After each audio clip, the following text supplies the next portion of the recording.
Saber Direito desta semana é sobre direito administrativo. O curso aborda procedimento licitatório, pregão e novos modelos licitatórios, dispensa, inexigibilidade de contratação, formalização, gestão e fiscalização dos contratos administrativos. As aulas são com o professor Daniel Barral.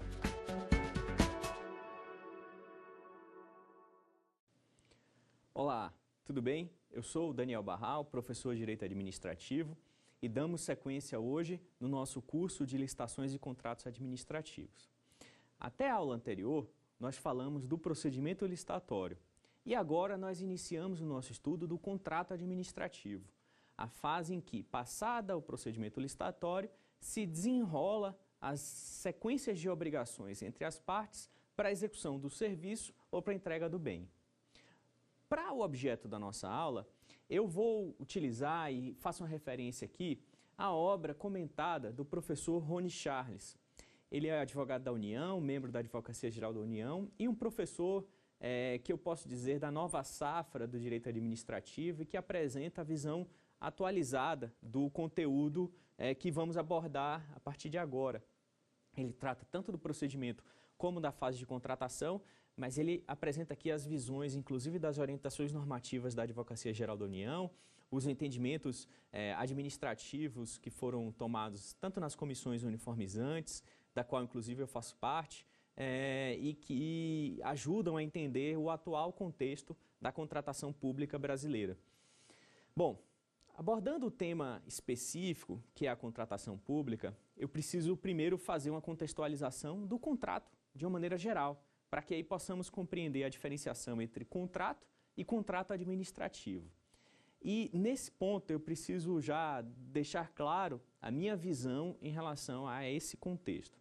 Nós vamos estudar lá as previsões específicas da Lei 8666 sobre as cláusulas exorbitantes, as preponderâncias, as prerrogativas que a administração tem nessa relação para fazer valer o interesse público.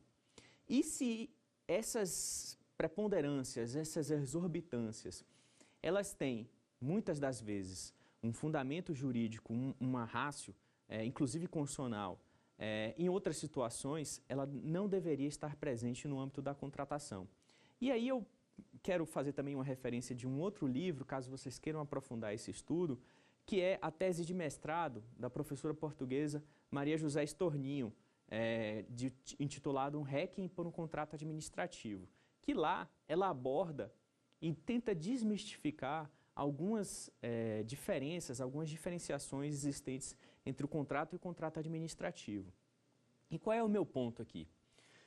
O contrato, se a gente observa a teoria do direito civil e a teoria, inclusive, de introdução ao direito, quando os estudantes estão começando o seu estudo, o contrato ele é um conceito que é da essência do direito. Ele nasce junto com a lógica instaurada para o estudo do direito propriamente dito. Antes de se falar em divisões por tipos ou por relações, o contrato ele tem a razão de ser e, portanto, ela deve ser entendida, na minha opinião, de um modo muito mais amplo, muito mais sobre as suas finalidades de uma maneira geral, essenciais. Então, como é que a gente pode destacar e sistematizar e conceituar um contrato? Um contrato ele é um negócio jurídico bilateral ou plurilateral, e aí quando eu falo de plurilateral, eu me refiro a um exemplo clássico, os contratos de constituição de pessoas jurídicas em que os diversos sócios daquela sociedade se congregam num contrato social para a constituição de uma pessoa jurídica. Então, ali você tem uma pluralidade de pessoas contratando, o que é pouco usual, dado que quando a gente pensa em contrato, a gente pensa em bilateralidade, duas partes contratando. Mas existem essas situações, que visa a criação, modificação ou extinção de direitos e deveres, e aí é o cerne, é o núcleo essencial da contratação. O contrato ele é um instrumento voltado à operacionalização da transferência ou criação ou mudança da titularidade de direitos e deveres. Ela permite as trocas numa sociedade moderna e sua natureza, sua origem está intimamente relacionada, inclusive, com o desenvolvimento da sociedade. E, por fim, detalhando, caracterizando esse conceito que eu estou dizendo, existe a necessidade de se identificar, se verificar aqui um conteúdo patrimonial, para que nós tenhamos, então, a trinca de elementos essenciais para identificar a existência de um contrato. Quando a gente se refere a... E aqui eu queria fazer remissão, render minhas homenagens a um conceito do professor Diego de Figueiredo Moreira Neto, em que ele destaca um conceito muito mais moderno, atualizado de contrato e contrato administrativo. Me permitam aqui fazer uma remissão específica à fala dele, porque eu acho que ela nos ajuda a compreender exatamente do que estamos estudando. Para o autor, contrato é a manifestação recíproca de vontade entre dois entes, conformando uma relação jurídica bilateral em que os respectivos interesses das partes se compõem e instituem uma vontade comum nascida do consenso, autônoma e diferente das vontades individuais originais, que, a ambas subordinando, passará a reger a relação assim formada. E é importante esse conceito de que, quando se estabelece uma relação jurídica contratualizada, nós estamos no âmbito do consenso, em que a soma das vontades de ambas as partes gera, na mais das vezes, um terceiro elemento. Isso é importante para o atual quadro de estudo do contrato administrativo, porque, como eu disse e inaugurei a minha fala, aquela lógica da primazia da decisão administrativa interna na fase de planejamento, que é meramente imposta ao administrado, aquele conceito de administrado mais antigo, de que não pode influir no processo de tomada de decisão da administração, ele, se por conta da mutação que está ocorrendo na legislação, e aí eu me refiro às propostas de alteração da legislação e que inserem um novo normativo e que, caso seja aprovado, inserem normativos e modalidades de licitação que permitem esse diálogo entre os parceiros privado e público de uma contratação, mas ainda que a gente não esteja num cenário de alteração legislativa, hoje, por tudo que estamos conversando aqui ao longo desses dias, é possível identificar que o processo de contratação pública ele é iluminado por uma ampla participação do privado.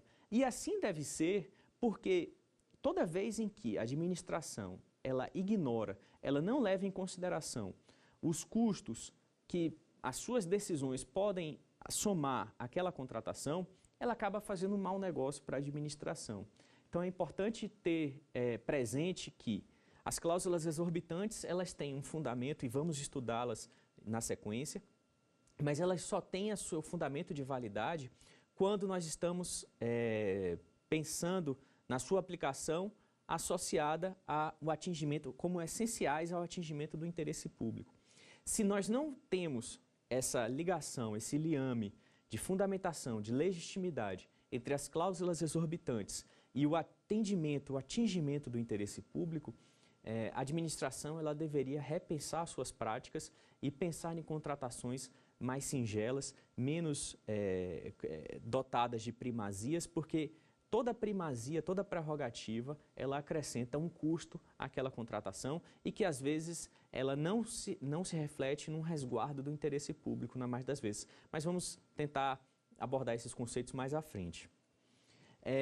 Quando a gente está falando de contrato administrativo, a doutrina ela costuma diferenciar os contratos da administração, como gênero, e como espécies nós teríamos os contratos semipúblicos e os contratos administrativos propriamente dito. Os contratos semipúblicos seriam aqueles em que a administração, ela, de certa maneira, se assemelha, se equipara aos particulares. E aí o exemplo clássico é quando ela está contratando ou seguro ou quando ela está na condição de locatária num contrato de locação. Nessas duas situações, o direito público ele tem uma aplicação meramente incidental, meramente no que for pertinente àquela contratação. E naquilo que não for adequado, não for cabível, aquela relação ela vai se reger, então, se regular pelo direito privado, pela legislação incidente à semelhança do que ocorre entre os particulares.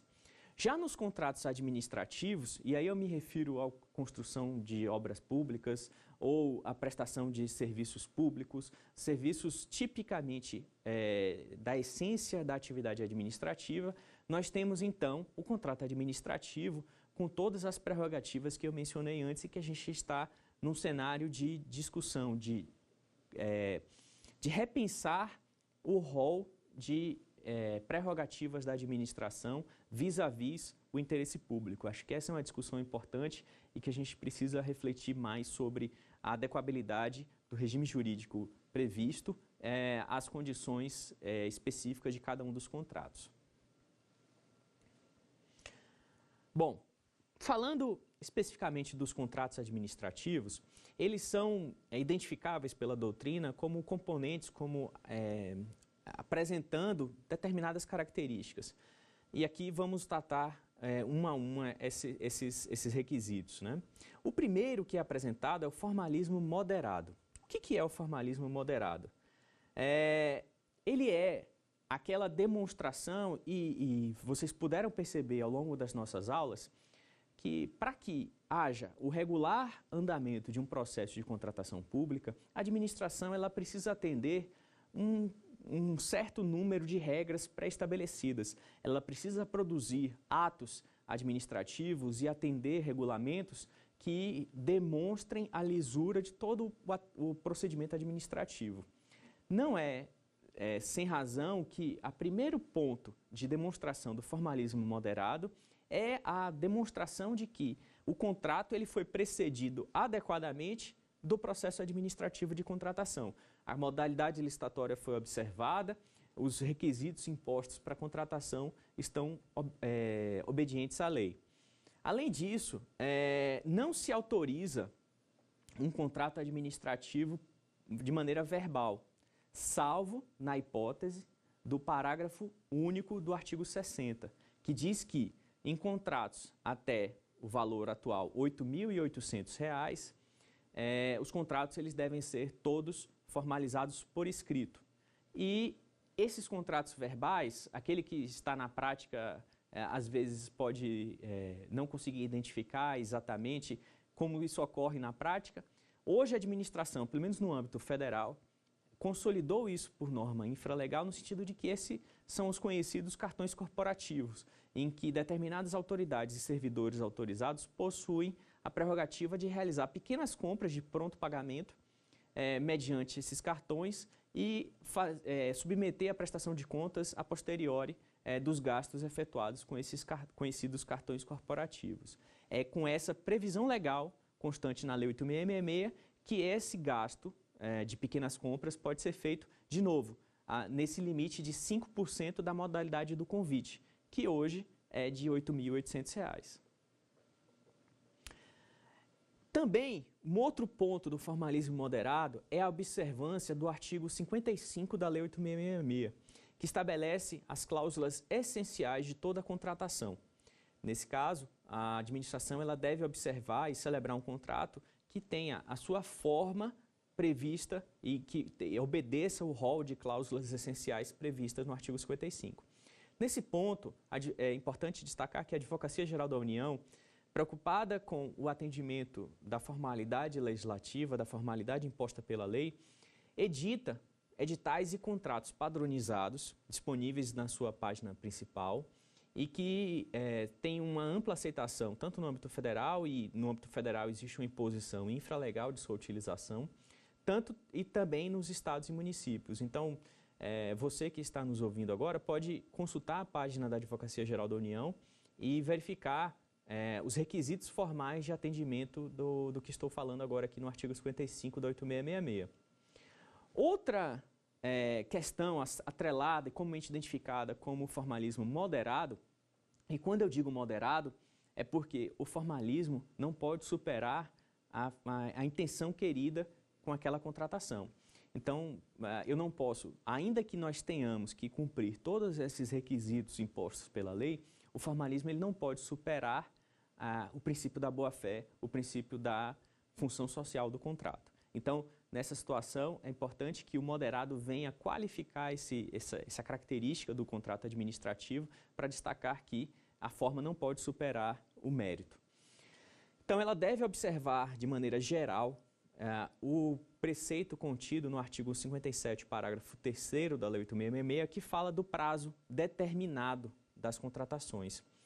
Esse parágrafo 3º do 57, ele veda a contratação de contratos com prazos indeterminados. Ele tem também, como eu disse, uma natureza assemelhada a um contrato de adesão. Isso porque o contrato ele é, de uma maneira geral, produzido pela administração na fase interna, na sua fase de planejamento, e ele consta como anexo do edital no momento da sua publicação. Então, o primeiro contato que o licitante vai ter com aquele contrato vai ser com o conhecimento do edital, e o contrato ele segue como anexo do edital, como eu disse. Então, ou ele aceita aquelas condições impostas pela administração, ou então ele decide não contratar. De modo que não há hoje, nas modalidades existentes na legislação, uma possibilidade de discussão prévia dos clausulados desse contrato. Então, ele tem uma natureza assemelhada a um contrato de adesão. E também é importante, o artigo 61, parágrafo único, impõe a sua publicação como condição de eficácia. E, se vocês se recordam no nosso primeiro encontro, eu comentei que a publicidade, o princípio da publicidade, ele é um princípio muito caro para a Lei Geral de Licitações. Em determinados momentos, a legislação ela faz referência à necessidade de transparência, de publicidade das decisões. E aqui há mais uma homenagem a esse princípio, indicando que o contrato administrativo ele só vai ser eficaz. E aí, quando eu falo de eficaz, eu estou me referindo àquele terceiro elemento da constituição do contrato, nos referindo, claro, àquela famosa escada pontiana, teoria desenvolvida pelo professor Pontes de Miranda, de existência, validade e eficácia. Na existência, nós nos referimos aos elementos de formação daquela relação jurídica, daquele negócio jurídico, o contrato, objeto, forma e pessoas. Na validade, nós qualificamos esses três elementos como objeto válido, pessoas capazes e forma que observe os preceitos legais.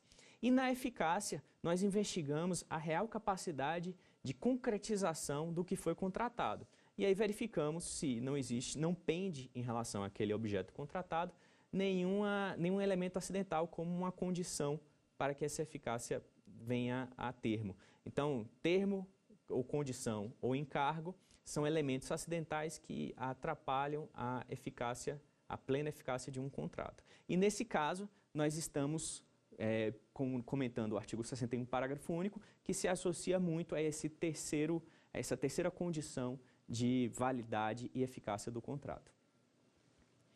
Outro elemento que eu acho importante que a gente comente aqui nos contratos administrativos é a bilateralidade e a comutatividade. E aí, rendo homenagem de novo a um doutrinador baiano, professor Orlando Gomes, que estabeleceu o princípio do caráter sinalagmático das relações jurídicas. E o que quer dizer isso? Isso é um outro termo que se refere à comutatividade. Os contratos administrativos, eles ostentam rolos de direitos e obrigações recíprocas entre os contratantes. Então, no momento em que a administração ela contrata com um particular para a construção de uma obra, por exemplo, ela assegura a esse particular, ao lado das suas obrigações de construção, um determinado numerário, uma determinada receita, que inclusive, como vimos no nosso primeiro encontro, no artigo 37.21, tem uma garantia da manutenção daquele equilíbrio econômico-financeiro desde a apresentação da sua proposta. Então, esse é um elemento importante do contrato administrativo, mas não só dele. Os contratos que são bilaterais, que têm obrigações e direitos recíprocos, e aí eu faço a comparação com os contratos unilaterais, como, por exemplo, uma doação sem encargo, eles ostentam essa característica. Mas, quando a gente está falando especificamente do contrato administrativo, ele sempre vai ser bilateral. Isso porque, se a gente pegar a doutrina balizada sobre o tema, a Lei 8.666 não é aplicável para os contratos graciosos, que são aqueles em que a administração recebe uma liberalidade sem nenhum gravame de um particular. caso um particular decida doar uma biblioteca para a administração pública, esse contrato ele não vai ser submetido às regras específicas do estatuto que estamos comentando.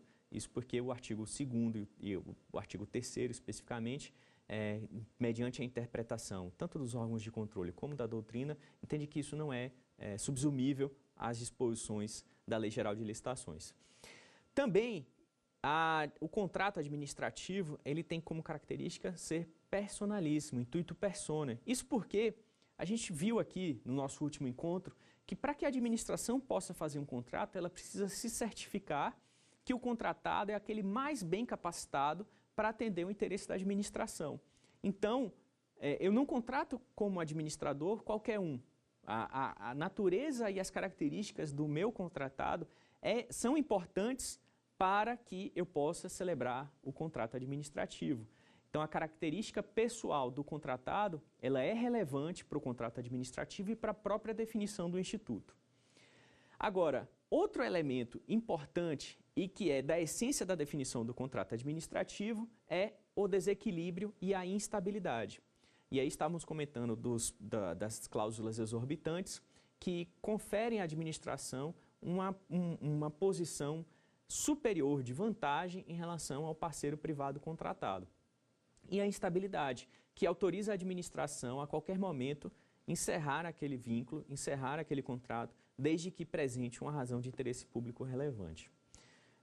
O particular, e é importante que se diga isso, ele não tem a mesma prerrogativa. Caso ele decida unilateralmente encerrar um contrato, ele não tem autorização legal para isso e ele precisa do concurso do judiciário para promover a extinção que ele entender devida no contrato. A administração não, ela pode administrativamente, mediante instrução do processo administrativo, promover a extinção do contrato. Apresentados os principais e os elementos mais introdutórios do contrato administrativo, vamos testar os nossos conhecimentos no primeiro quiz do nosso encontro.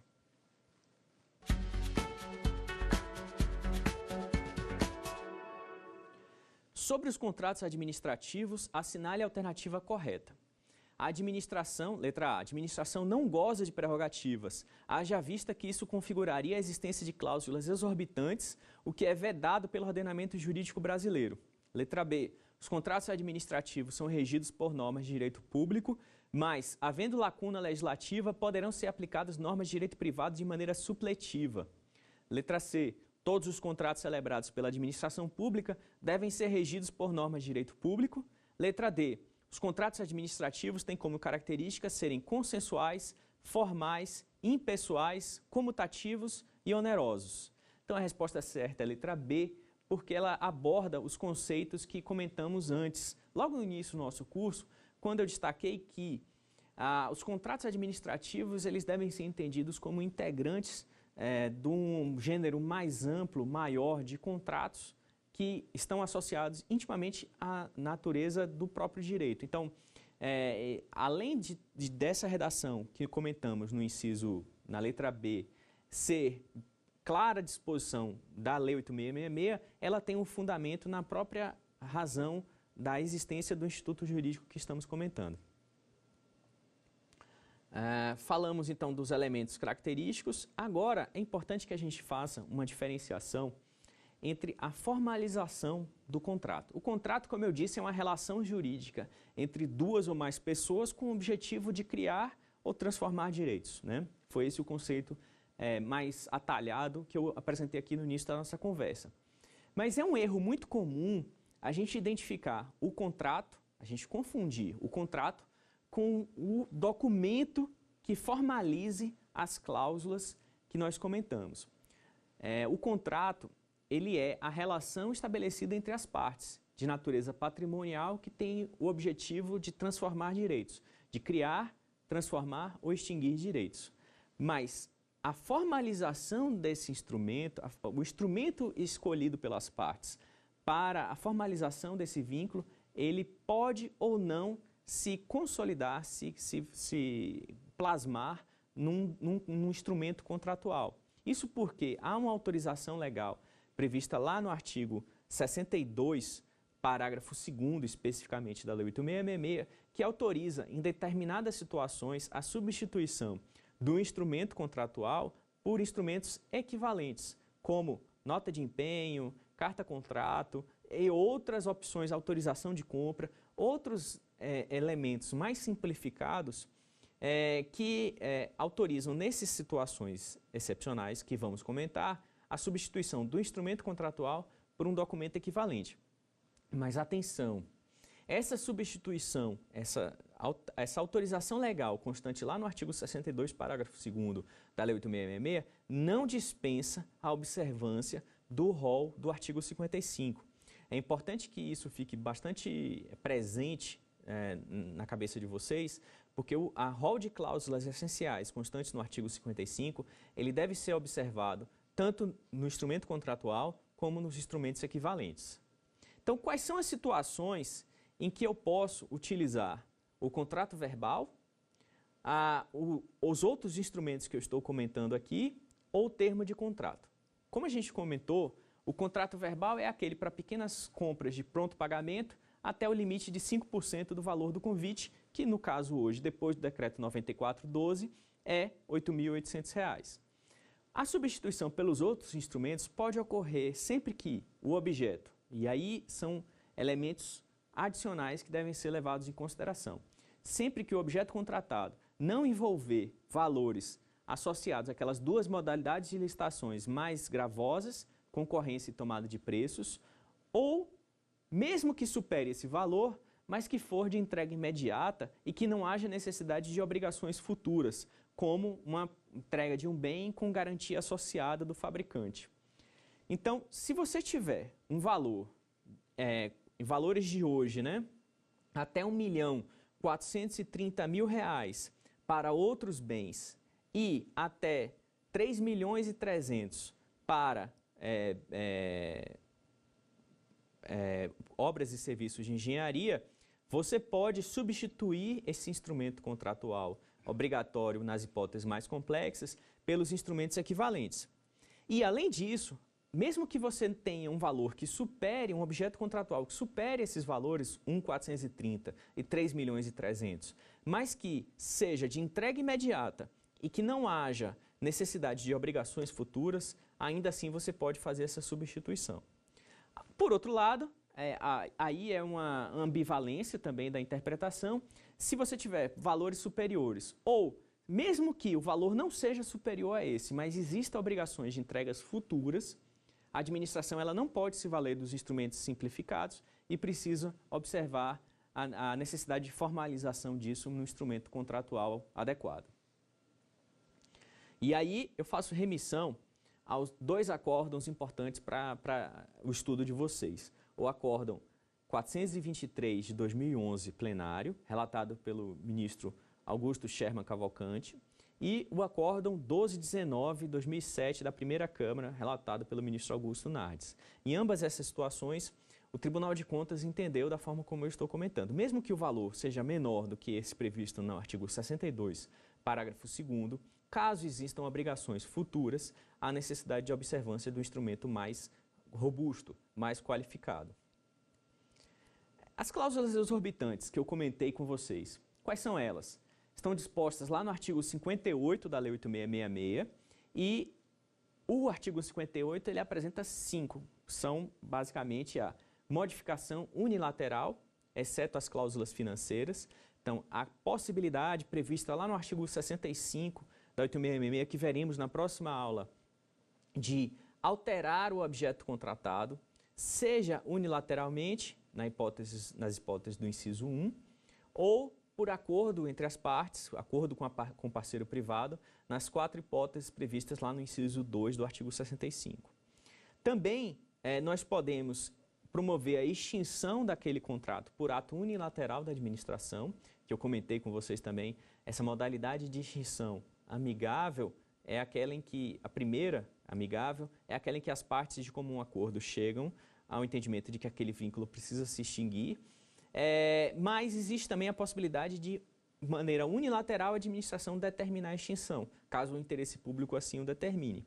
E a judicial é aquela que a única hipótese que o parceiro privado pode se valer para extinguir um vínculo se não houver a concordância da administração, se não houver a intenção do administrador. Também nós podemos, com base lá no artigo 57 e 58 da Lei 8666, promover a fiscalização dos contratos, o acompanhamento da execução daquele contrato para garantir o correto atingimento do objeto pretendido, o atendimento do objeto pretendido. Então, a fiscalização do vínculo é uma cláusula exorbitante que autoriza a administração a exigir do particular, e aí também essa é uma cláusula exorbitante não prevista expressamente, mas que decorre da interpretação da Lei Geral de Licitações, exigir o cumprimento de prestações alheias do particular. Então, ele pode exigir a correção, o refazimento, a refeitura de determinados objetos que não tenham a observância dos requisitos técnicos indicados no contrato. Então, o fiscal ele tem por obrigação, por munus público, verificar o atendimento dos clausulados e, caso ele não identifique esse atendimento, ele pode exigir a prestação do particular, a refeitura do objeto. Também, e aí decorre do poder fiscalizatório, a administração tem o poder de impor sanções ao contratado, administrativamente, o que é uma hipótese muito particular da relação entre o particular e o administrado, porque no âmbito do contrato civil, por exemplo, caso ocorra a não satisfação espontânea do objeto contratado, aquele prejudicado ele precisa do concurso do judiciário para fazer valer a execução do patrimônio da parte devedora, do inadimplente. Então, essa possibilidade de, por conta própria, fiscalizar e aplicar sanções e pegar esse valor da multa aplicada e descontar das garantias apresentadas, que é também uma previsão expressa na Lei Geral de Licitações, ela é uma prerrogativa conferida unicamente à administração nessa relação. E, por fim, a hipótese prevista lá no artigo 58, inciso 5 da Lei 8666, é a possibilidade de ocupação provisória de instalações, equipamentos e até da mão de obra do prestador, caso ocorra uma extinção anômala do contrato e haja necessidade da manutenção de serviços essenciais. E esse é um exemplo que eu gosto de pegar e utilizar para demonstrar que em contratações, vamos dar o exemplo de contratação de serviços continuados. A previsão de ocupação temporária de objetos dessa jaez, de uma contratação de limpeza, por exemplo, elas oneram excessivamente o contrato e às vezes não tem nenhum ganho, não trazem nenhum ganho, não adicionam nenhuma vantagem para a administração na persecução do interesse público. Então, a aplicação acrítica do rol de cláusulas prerrogativas, das cláusulas exorbitantes do artigo 58 em todos os contratos administrativos, acabam gerando um custo acessório, um custo adicional indesejado para a população de uma maneira geral e que não resguardam a administração de um modo mais qualificado. Então, é uma necessidade de releitura das disposições previstas em lei sob o enfoque constitucional e sob o princípio da eficiência. Então, reforço que a utilização acrítica das cláusulas exorbitantes nessas contratações, elas podem, na mais das vezes, contradizer ou contraditar o atendimento do interesse público, né? Então, já que a gente está falando das cláusulas exorbitantes, é importante detalhar um pouco mais para que vocês possam compreender. E aqui a gente vai entrar num ponto referente às alterações do contrato administrativo. Como eu disse lá, mais especificamente no artigo 65 da Lei 8666. O artigo 65 da Lei 8666, nós já abordamos isso aqui, ele tem hipótese de alteração unilateral ou por acordo entre as partes. A unilateral é aquela em que a administração pode, com base no inciso 1, a linha A, fazer uma alteração qualitativa ou linha B, quantitativa. O que eu quero dizer com isso? Pela disposição legal, eu posso tanto promover alteração no objeto contratado ou nos quantitativos contratados daquele objeto. E aí eu gosto de utilizar um exemplo da doutrina que se refere à contratação de uma barragem. Digamos que a administração tenha contratado uma barragem. E, ao longo da execução desse contrato, que é um contrato de obra pública bem demorado, né, a gente identifica, tem a superveniência de uma técnica construtiva que confere maior durabilidade à construção daquela obra pública, à construção daquela barragem. Nesse sentido, a legislação autoriza, então, que a administração incorpore essa inovação tecnológica no seu objeto contratual, de modo que ela não fique obrigada a, em razão da opção existente à época da contratação, ela permaneça com um objeto defasado. Outra hipótese que há uma autorização de alteração unilateral é para que ela acrescente ao objeto contratado, caso identifique uma necessidade superveniente superior ao originalmente orçado, cotado, o acréscimo de quantitativos. E aí é um acréscimo de até 25% para as aquisições e contratação de serviços e para as reformas até 50%. Porque sabemos que as reformas elas tendem a ter um elemento de imprecisão, de indeterminação maior. Então, por opção do legislador, se adotou esse limite de até 25% para cima ou para baixo, no caso de aquisições e contratações de serviços, e para reformas até 50% para cima e 25% para baixo. Então, as reduções nas reformas seguem a regra geral, mas os acréscimos nas reformas são até 50%. Além das alterações unilaterais, nós temos as alterações por acordo entre as partes, e a legislação estabelece 4 hipóteses dessas alterações. Quando há necessidade de substituição da garantia contratual ofertada, isso porque o artigo 56 da Lei 8.666 estabelece hipóteses em que o privado ele pode escolher uma modalidade de garantia. Outra hipótese permitida na legislação, agora lá no inciso 2, é a substituição, a alteração da garantia, que é uma das 4 hipóteses previstas lá no inciso 2. Nessa situação, o particular ele pode querer substituir a garantia anteriormente ofertada por uma menos gravosa, por exemplo. E nesse caso, caso haja concordância de ambas as partes, é possível substituir a garantia. Outra hipótese lá é a modificação do regime de execução do contrato. E nós vimos lá os regimes de execução, e eu rememoro aqui, é a empreitada por preço unitário, preço global ou empreitada integral.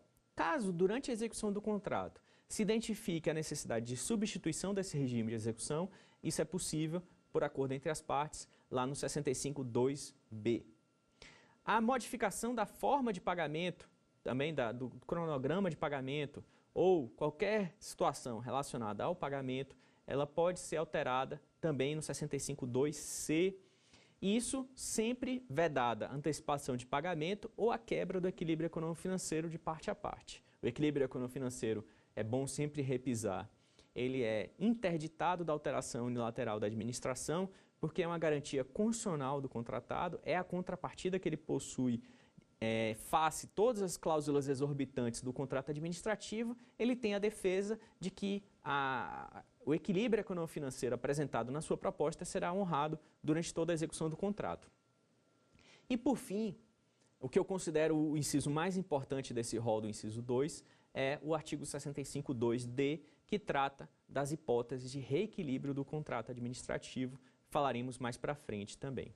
Em todas essas situações, nós precisamos ter presente que a alteração do contrato é uma hipótese excepcional ao longo da vida do contrato. O contrato ele nasce para ser executado tal como ele foi contratado.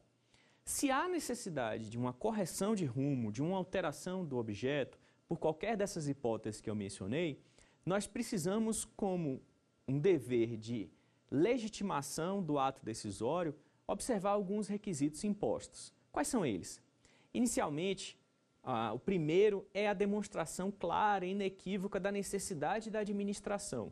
A administração precisa justificar a sua necessidade, não uma conveniência do contratado, do particular, mas a necessidade do interesse público precisa estar presente nessa proposta de alteração contratual. Além disso, o ato deve ser motivado, como é da essência de todo ato administrativo previsto na Lei 9784. O objeto contratado não pode ser desnaturado, e com isso queremos dizer que a alteração contratual ela não pode vilipendiar a intenção original daquela contratação. Eu não posso transformar um contrato que buscava a construção de uma escola numa quadra poliesportiva, por exemplo, porque aí há um claro desvio da intenção original daquela contratação. Além disso, há necessidade, e aqui há um problema grande às vezes na análise das alterações contratuais, há necessidade de demonstrar a superveniência do motivo que reclama a alteração contratual. E com isso eu quero dizer o seguinte: a alteração contratual ela não pode se valer para corrigir erros ou deficiências na fase de planejamento daquela contratação. Assim, se já havia no momento da execução do contrato aquela opção à disposição da administração, mas ela não tomou o cuidado necessário de planejar a sua contratação, ou ela não previu por um erro de projeto aquela opção, essa alteração posterior ela não pode ser feita, porque ela estará vilipendiando, violando o princípio da correta instrução do processo, o princípio do planejamento adequado das contratações e, no mais das vezes, ela pode chegar a impedir que o melhor contratado celebrasse aquela contratação. Isso porque se desde o início todas as soluções estivessem pensadas adequadamente, possivelmente, potencialmente, nós teríamos mais interessados naquele certame. Então, as alterações que são calcadas em erros originais de concepção da contratação, elas devem ser rechaçadas. E, por fim, aí, como sempre, há uma necessidade de respeito ao equilíbrio econômico-financeiro do contrato. Para testar os nossos conhecimentos, eu chamo aqui o segundo quiz do nosso dia. Vamos a ele?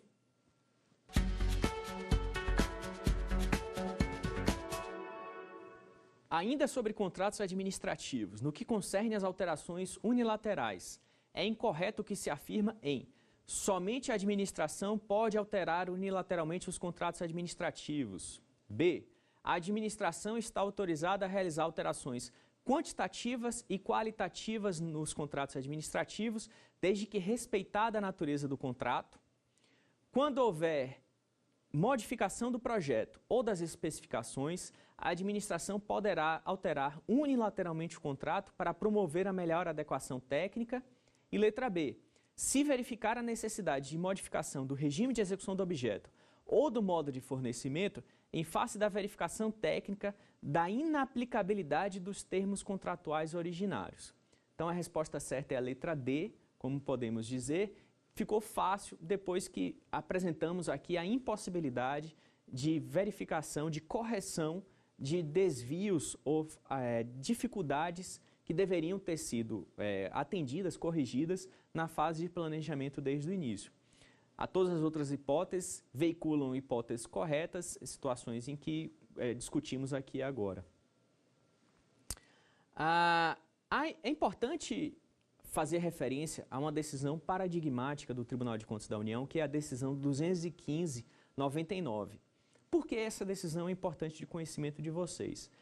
Bom, para que a gente possa simplificar o que consta lá nesse deciso, ela igualou os limites de alteração quantitativa para as hipóteses de alteração qualitativa.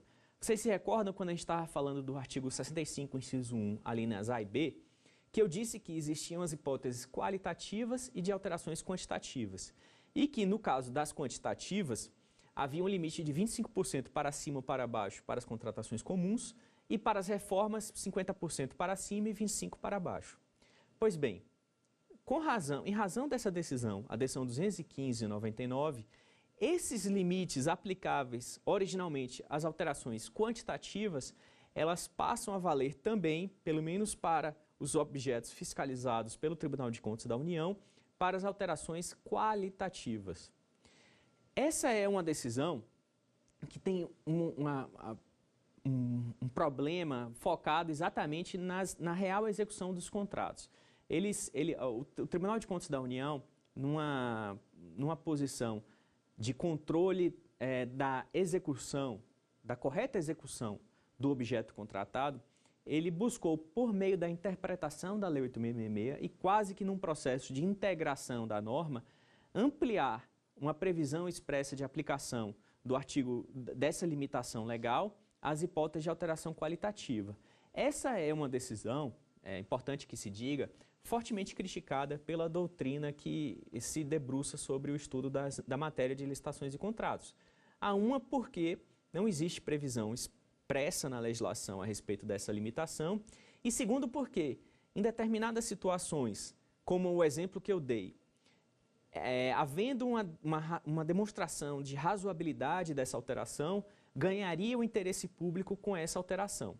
E aí, em reforço, em comentário, em alusão a esse comentário da doutrina, é importante destacar também que a decisão 215, ela traz hipóteses em que, devidamente demonstrada a razão e o mérito da alteração qualitativa superior a esse quantitativo previsto em lei, isso poderia ser justificado e essa alteração poderia ser feita.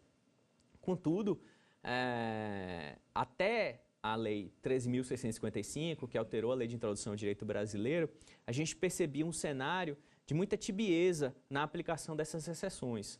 E o gestor, de uma maneira geral, ele se pautava pela observância do preceito principal, de que essa limitação deveria ser observada em qualquer uma dessas alterações. É uma expectativa nossa, muito particular, de que a Lei de Introdução ao Direito Brasileiro, instaurando no direito brasileiro o consequencialismo, a verificação da melhor solução prática para um caso concreto e o controle a posteriori, sendo obrigado a demonstrar que a alternativa apresentada nas suas decisões é superior à solução do gestor, talvez equilibre um pouco as forças nesse processo de decisão, nesse processo de escolhas administrativas, para fazer com que essas alterações legítimas e possíveis do ponto de vista da leitura isolada da lei possam ser realizadas. Mas o cenário é esse. Hoje, com a 215/99, nós precisamos obediência aos limites legais do 65, parágrafo 1º, em ambas as alterações. Além da 215, é importante que a gente faça um teste dos nossos conhecimentos agora com o quiz número 3. Vamos a ele?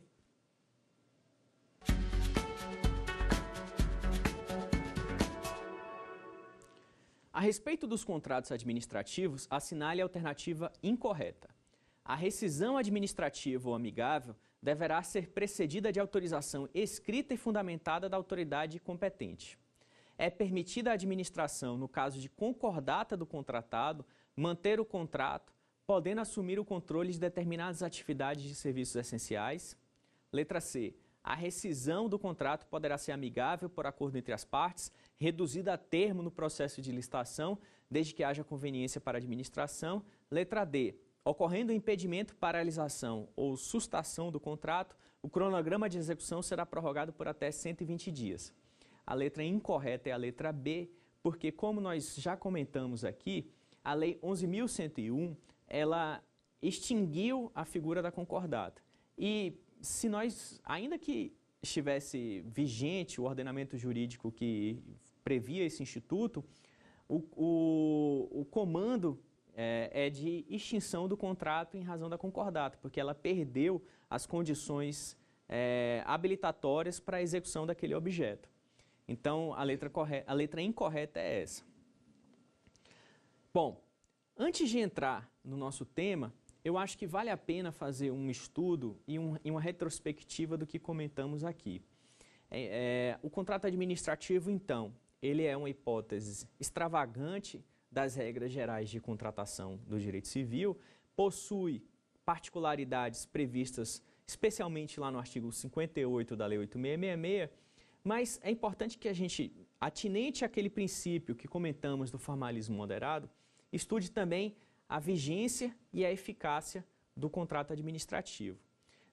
Esse objeto, essa diferenciação, ela tem extrema pertinência, inclusive em razão daquela condição de eficácia do contrato, que é a publicação do contrato como condição de eficácia. Está lá no artigo 61, parágrafo único da 8666. Então, a vigência seria aquela prevista lá no 57, que conseguiremos desdobrar melhor na nossa próxima aula, mas eu já deixo aqui os conceitos essenciais. O prazo de vigência é o prazo durante o qual aquela relação jurídica ela se mantém rígida e potencialmente possível de produzir efeitos, e a eficácia é a real condição de produzir efeitos, escoimada de qualquer condição, termo ou encargo. Então, no caso concreto do contrato administrativo, a vigência são aquelas situações que veremos na nossa próxima aula, disciplinadas no artigo 57, e a eficácia é o período em que aquele contrato pode efetivamente produzir efeitos, como eu disse, após a sua publicação. No nosso último encontro, nós continuaremos a discutir sobre as características do contrato administrativo, iniciando pelo estudo da vigência e do prazo de execução do contrato. Falaremos das hipóteses de alteração do equilíbrio econômico-financeiro, os três mecanismos de recomposição do equilíbrio econômico-financeiro, e falaremos um pouco também sobre as características das penalidades aplicadas pela administração. E com isso queremos concluir o estudo do contrato administrativo, apresentando seus principais elementos distintivos do contrato comum, para que você possa ter uma noção do que é essencial numa contratação administrativa. Eu agradeço a sua atenção e espero vocês no nosso próximo encontro. Obrigado.